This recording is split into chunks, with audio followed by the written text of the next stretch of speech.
નમસ્કાર, હું આદર્શ છું. વેલકમ ટુ આદર્શ education society. This is part 2, Standard 7, Subject Science, Chapter 1, Nutrition in Plants. In the first part, we discussed that carbohydrates, protein, fats, vitamins, and minerals are components of food, and these components of food are called nutrients.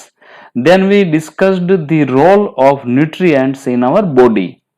Then we discussed about autotrophic nutrition, that means autotrophs and heterotrophs. Then after we discussed the process, that is photosynthesis, in which we come to know tiny pores present on the surface of leaves are called stomata,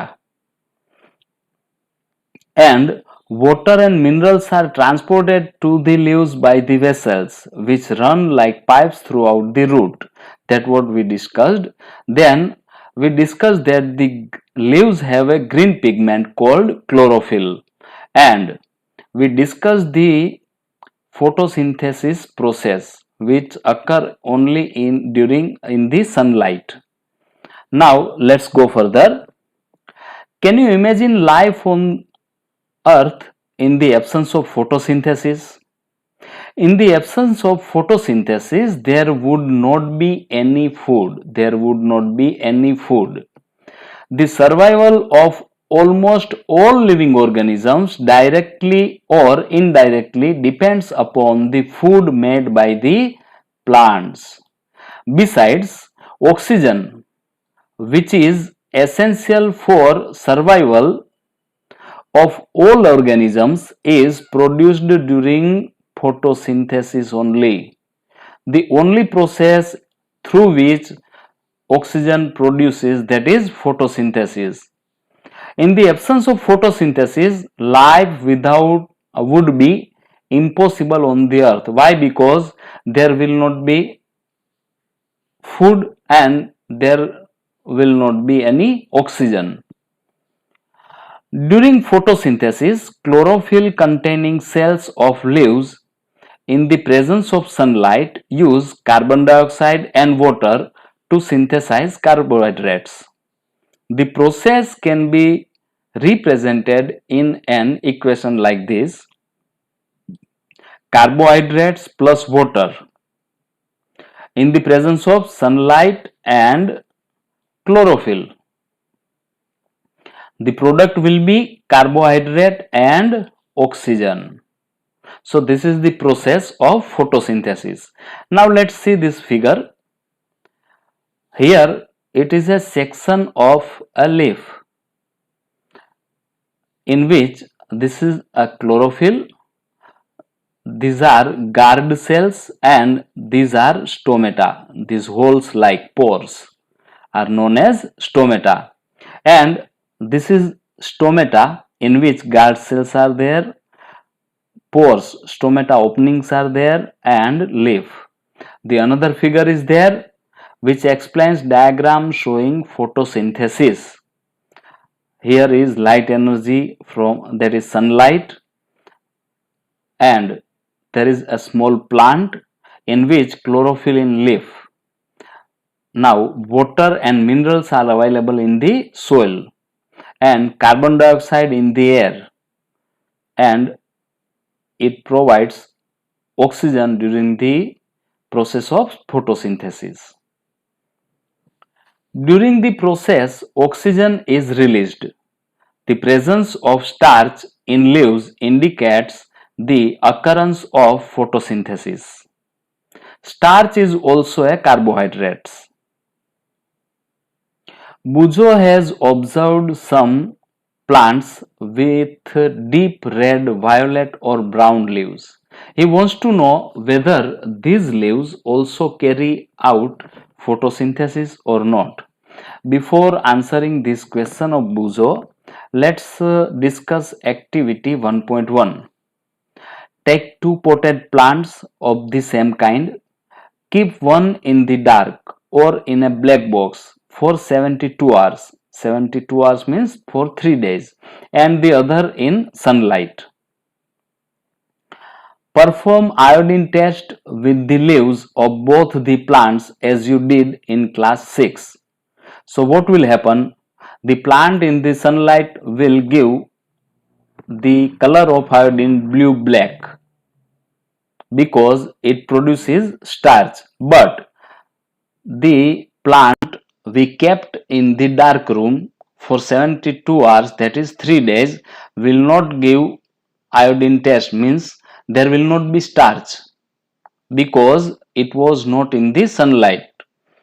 Record your results. Now leave the pot which was earlier kept in the dark. Now what we will do? We will put the pot in the sunlight which was earlier kept in the dark, in the sunlight for 3 to 4 days, and perform the iodine test again on its leaves. Record your observations in your notebook. So what happened? It was previously in the dark room and hence there were no starch, and that is why it doesn't give the taste of iodine, the color of iodine blue black. But when we kept it in the sunlight for 3 to 4 days, and then after if we go for iodine test, then it will give the color of iodine blue black. Why? Because of the process of photosynthesis, it produces starch in it. The leaves other than green also have chlorophyll. The large amount of red, brown and other pigments mask the green color. Actually, chlorophyll is there, but the large amount of red, brown and other pigments mask the green color. Photosynthesis take place in these leaves also. Let it be the color of these leaves are green, instead of green, violet or other red. Here you can see those leaves having different colors. You often see slimy green patches in ponds or stagnant water bodies.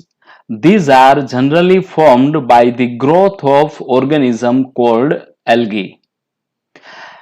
Can you guess why algae are green in color? They contain chlorophyll, which gives them the green color. Algae can also prepare their own food by photosynthesis. Why? Because they contains chlorophyll in it. Synthesis of plant food other than carbohydrates. You have just learned that plants synthesize carbohydrates through the process of photosynthesis. The carbohydrates are made of carbon, hydrogen and oxygen. Remember carefully, carbohydrates are made of carbon, hydrogen and oxygen. These are used to synthesize other components of food such as proteins and fats. But proteins are nitrogenous substances. Remember, proteins are nitrogenous substances which contain nitrogen. From where do the plants obtain nitrogen? Recall that nitrogen is present in abundance in gaseous form in the air. Now, what is abundance? In the big quantity, that is abundance. Everywhere there is nitrogen. You must be aware in the air there is 78% of nitrogen is there, 21% of oxygen and the other gas in 1%, in which 0.03% is carbon dioxide. You must be aware of that. So nitrogen is present in abundance in gaseous form in the air, that is 78% in the big quantity. However, plants cannot absorb nitrogen in this form. In this form means in the gaseous form, plants cannot absorb nitrogen. Soil has certain bacteria that convert gaseous nitrogen into a usable form and release it into the soil. These are absorbed by the plants along with water. Also, you might have seen farmers adding fertilizers rich in nitrogen to the soil. In this way, the plants fulfill their requirements of nitrogen along with the other constituents. Plants can then synthesize protein and vitamins. So herewith we are finishing our second part, and the other topics we will discuss in the next part. Thank you for joining us. Take care of yourselves and we'll meet you in the next session. Thank you.